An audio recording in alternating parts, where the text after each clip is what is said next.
नमस्कार दोस्तों, मैं किरण अरोरा फिर से स्वागत करती हूँ आपका अपने यूट्यूब चैनल किका होम्स में।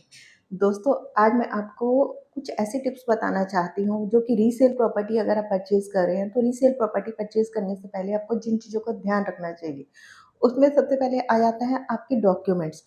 आप जो भी प्रॉपर्टी परचेज़ कर रहे हैं, तो उसके जो सब डॉक्यूमेंट्स हैं आपको चेक कर लेने चाहिए, क्योंकि होता क्या है, कभी-कभी जो सेलर होता है उसने ऑलरेडी पहले 2-3 बार प्रॉपर्टी सेल परचेज़ किया होता है, तो जो डॉक्यूमेंट्स होते हैं, उसमें जो रजिस्ट्रियाँ होती हैं, वो 4 से 5 रजिस्ट्रियाँ हो रखी होती हैं, जिसमें से अगर एक आध रजिस्ट्री भी मिसप्लेस हो गई होती है, तो जो सेलर होता है, वो तो आपको बोल देता है कि मैं लिख कर दे देता हूँ कि इन फ्यूचर आपको कुछ प्रॉब्लम नहीं आएगी। बट अगर आपको प्रॉपर्टी वापस रीसेल में करना हो, तो आपको प्रॉब्लम आ सकती है। इसलिए जब तक आप प्रॉपर्टी के ओरिजिनल पेपर ना देखें, तब तक आप प्रॉपर्टी परचेज़ ना करें। और दूसरे पॉइंट पे आ जाते हैं, तो दूसरा पॉइंट रहता है किराएदार। कभी-कभी क्या होता है, हम लोग रीसेल प्रॉपर्टी परचेज़ करते हैं, तो हम लोग देखते हैं कि वहाँ पे कोई किराए पे बैठा है, तो हम भी थोड़ा बहुत लालच में आ जाते हैं कि ठीक है, जैसा किराए पे बैठा है, किराए पे बैठा रहने देते हैं कस्टमर को, और हम लोग प्रॉपर्टी परचेज़ कर लेते हैं। लेकिन हो सकता है जो किराए पे बैठा हो, उससे जो सेलर है प्रॉपर्टी का, उसने कुछ पैसा ले रखा हो, या उसका कोई रिश्तेदार हो, या कुछ ऐसा कुछ भी प्रॉब्लम हो सकता है। तो आप इस लालच में ना नेक्स्ट पॉइंट की बात करें, तो जो हम टोकन अमाउंट देने वाले होते हैं, जो हम सेलर को फर्स्ट टोकन देते हैं, वो जो टोकन अमाउंट है हमें चेक के थ्रू ही देना चाहिए।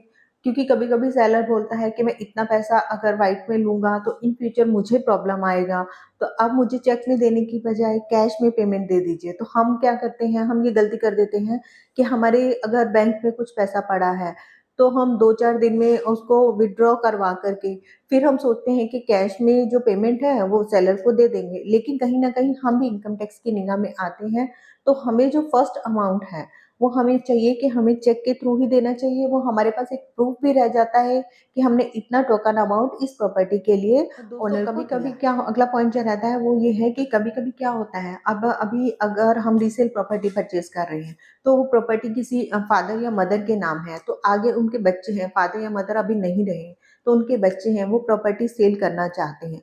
तो उनका कुछ-कुछ हिस्सा होता है प्रॉपर्टी के अंदर, 20%, 25%, 30%।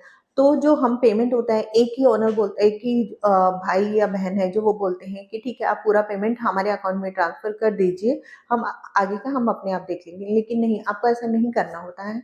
आपको जिस भाई-बहन का जितना परसेंटेज उसके अंदर प्रॉपर्टी के डॉक्यूमेंट्स के अंदर है, उस डॉक्यूमेंट्स के अकॉर्डिंग ही आपको वो पेमेंट हर एक के अकाउंट में ट्रांसफ़र करना चाहिए, जिससे आपकी भी ट्रांसपेरेंसी रहती है, और इन फ्यूचर आपको डॉक्यूमेंटेशन में भी कोई प्रॉब्लम नहीं और अगर आप रीसेल प्रॉपर्टी परचेज़ कर रहे हैं, तो आप ट्राई कीजिए कि आप बैंक से थोड़ा बहुत लोन ज़रूर लीजिए, क्योंकि लोन अगर आप लोन के लिए फाइल डालते हैं, तो आपको कहीं न कहीं क्लियर हो जाता है कि इस प्रॉपर्टी में किसी भी तरह का कुछ प्रॉब्लम नहीं है। क्योंकि बैंकर तो सब जो भी प्रॉपर्टी पे लोन देते हैं, तो पहले सब डॉक्यूमेंट्स चेक करते हैं, उसके बाद ही लोन का आप लोन लेने वाले हैं या आपके पास पैसा है भी, तो भी आप थोड़ा बहुत लोन लीजिए, ताकि आपके जो प्रॉपर्टी के डॉक्यूमेंट्स हैं, आपको वो डॉक्यूमेंट जो वो भी वेरीफाई हो जाएँ, और आपको क्लियर हो जाएगा कि इस जो प्रॉपर्टी में किसी भी तरह का लिटिगेशन होने के बाद प्रॉपर्टी वेरिफिकेशन हो जाता है, आपका टोकन अमाउंट हो जाता है। अभी बात आती है रजिस्ट्री वाले दिन की। रजिस्ट्री वाले दिन अगर आपको कुछ डेट दिया गया है, रजिस्ट्रार ऑफिस से आपको एक डेट मिलता है कि इस डेट पे आपका रजिस्ट्रेशन होने वाला है। तो उस दिन हो सकता है जो सेलर है, वो किसी कारणवश ना आ पाए या कुछ बहाना लगा दे कि आज मैं नहीं आ पा रहा हूँ, मुझे कुछ काम है या कुछ इमरजेंसी आ गई है। तो आपको क्या करना होता है, आपको रजिस्ट्रार ऑफिस ज़रूर जाना है।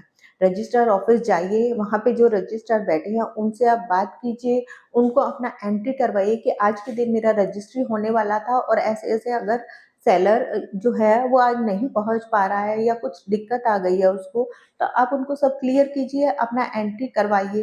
क्योंकि कभी-कभी क्या होता है कि बाद में जो ओनर होता है वो आपको बोल सकता है कि मैं तो वहाँ पे पहुँचा था, लेकिन आप ही वहाँ नहीं आए। तो अगर आपका एंट्री रहेगा वहाँ पे रजिस्ट्रार ऑफिस में, तो आपके पास एक प्रूफ रहेगा कि मैं तो आया था वहाँ पे, आपने इस कारणवश यहाँ पे रजिस्ट्रेशन के दिन आप नहीं पहुँच पाए।